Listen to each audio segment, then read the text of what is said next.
Bonjour à tous, c'est Aaron. J'espère que vous allez bien. Je vous invite à visionner cette vidéo où on voit un entretien entre le révérend Peter Fast, le PDG international de Bridge for Peace, et David Nekrutman de Isaiah Project. Il parle du début de la guerre, de ce qui s'est passé pendant, et jusqu'au point où on en est arrivé maintenant avec la libération des otages dernièrement. Visionnez cette vidéo, que Dieu vous bénisse. This war has tested Christian support for Israel all around the world. Unfortunately, we've seen many Christians compromise and leave their support with Israel because I believe their support was skin deep and they really didn't understand God's covenant, the calling that He has done, what He is doing in our time. And so to stand here with you today at this location, celebrating the hostages' return is amazing. It's amazing because, first of all, you're here and you stay. I remember when we were packing the bags, like, these are volunteers that technically could go to the airport like everybody else. We're trying to get out of Dodge for people who were tourists and wanted to get to their loved ones back home. But you decided, based upon like, hey, let's pack some bags and we'll bring it in. It took some time to get to Jerusalem from Netanya, from my home, because we were dodging missiles from Gaza. And we finally made it. We packed the bags, and we were just praying because we're going to the military zone of where the war was happening. That's the Sderot and beyond. And now we entered into Sderot, and for some reason, during the time that we delivered, until I think 20 minutes after we left, no rockets were going into Sderot. Right? So this was sort of the miracle.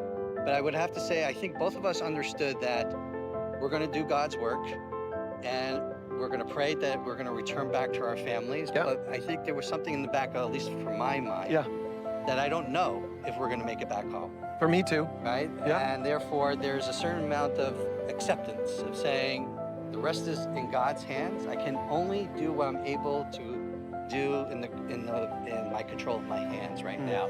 It's not about what I think things should be or talk about the failures of everything. What we are called to do is, if a decision is given and the calling is given to us in our lives, it's a yes or a no. And how you serve that. And from my perspective, as a Jew living here, I can't be who I am without my Christian brothers and sisters, because ultimately it's about making His name one in the world. And that has to be done in partnership of the Jewish people with the nations. And I don't know of any other faith community that believes that in the Bible, in the inerrancy of the Bible, that believes in God. Yes, the expression is different. Judaism expresses its faith differently than Christians do, but the commonalities far outweigh what divides us.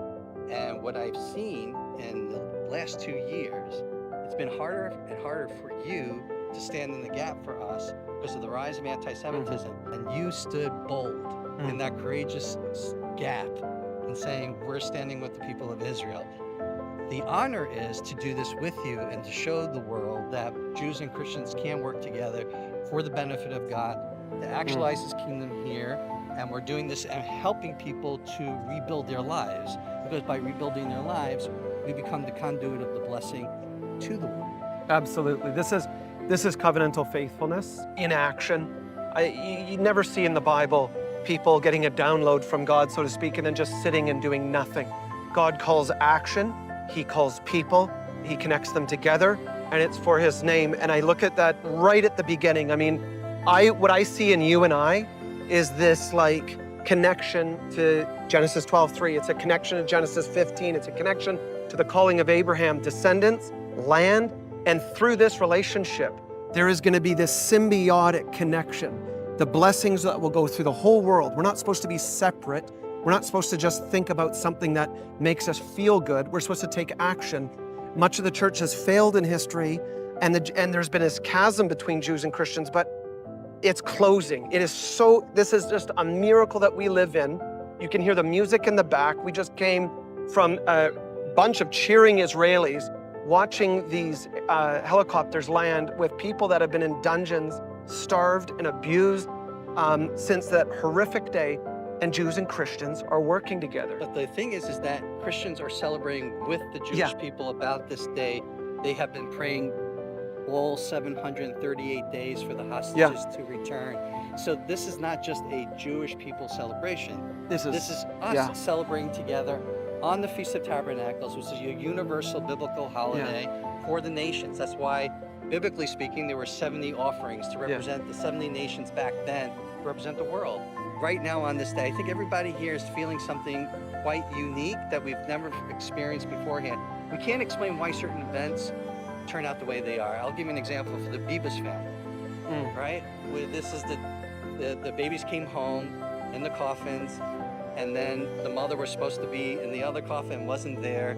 The shock of that, and then finally the mother comes home, and then the entire Israel does a parade of saying goodbye to the family. Why that death particularly? I don't know. Maybe it's because it was 10-month-old babies that were youngest of the hostages, but it was not just us mourning and us paying our tribute to say goodbye. It was Christians around the world that were praying with us and experiencing that moment of mourning.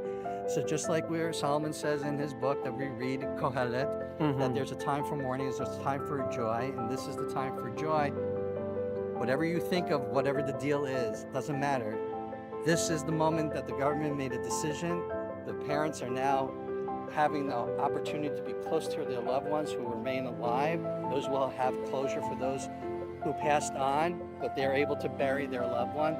It's all there. It's interesting how biblical faith is able to have the tension of joy and grief at the same time. Sometimes the words in the Bible, biblically speaking, those Hebrew words have tension. How do you do this? And often we think that those things should be separate. But we're able to handle it, and I think this is part of the journey for both of us. Right? There's this, we're going in, we know that we have to comfort this family, we have to rebuild this community. They need this particular piece of equipment to help, or this humanitarian assistance. But in order to do that, we're doing the joy of God's work, and we're smiling with one another, and then we're comforting and grieving with the person. That's not an easy thing to be balancing for 2 years. And we've done it together, and it's an honor to just stand with you, because it's a testament to what it's supposed to be, of what I think today God is smiling. Amen. Right? Amen.